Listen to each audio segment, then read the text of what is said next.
All of us have heard on the news of children who reacted to an emergency situation in a heroic manner, saving the life of another child or an adult. The fact is that most children can be taught to handle an emergency, including if someone is bleeding. This is a part of a series on emergencies every child can learn to handle.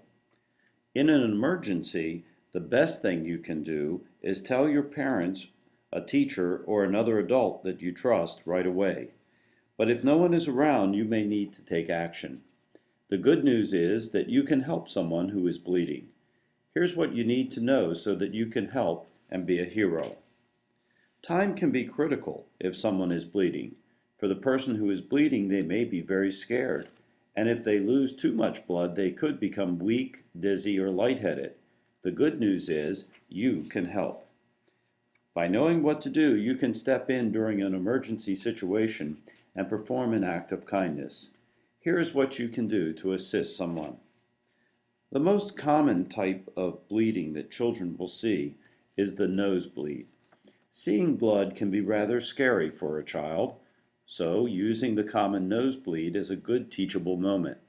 Nosebleeds can happen for many reasons, but they're easy to stop. First, lean the person forward, like you're leaning over the sink. They may want to lean back, but this could cause them to swallow some blood and irritate their stomach. Second, pinch the sides of the nose against the hard inner cartilage with enough force to stop the bleeding. Make sure your fingers are on the hard part of the nose about halfway up. Don't completely close the nostrils. If you're pinching the nose correctly, the person bleeding should still be able to breathe through his nose while you hold pressure. You should hold this pressure for 5 minutes. Do not let go. After 5 minutes, if the bleeding has not stopped, hold it again for 10 minutes. You may repeat this again for another 10 minutes, and then if it's still bleeding, it's time to call 911. If a child is able to take care of the nosebleed, they're ready to learn how to deal with a cut on themselves or someone else.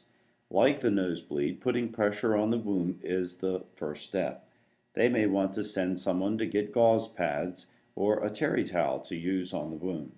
They want to hold it for about 5 minutes to be sure that the bleeding is stopping.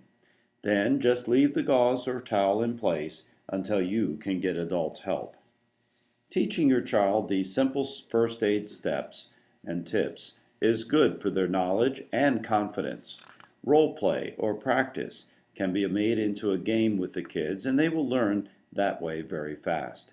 Putting together your own first aid kit and explaining what each part is and when to use it can make them feel like a part of the process and more at ease in dealing with an emergency. Balanced Life Skills is providing these safety tips as a part of our self-defense program for the community. We welcome you to visit us at our studio to see how we're building character, confidence, and contributing to our students in Annapolis, Maryland.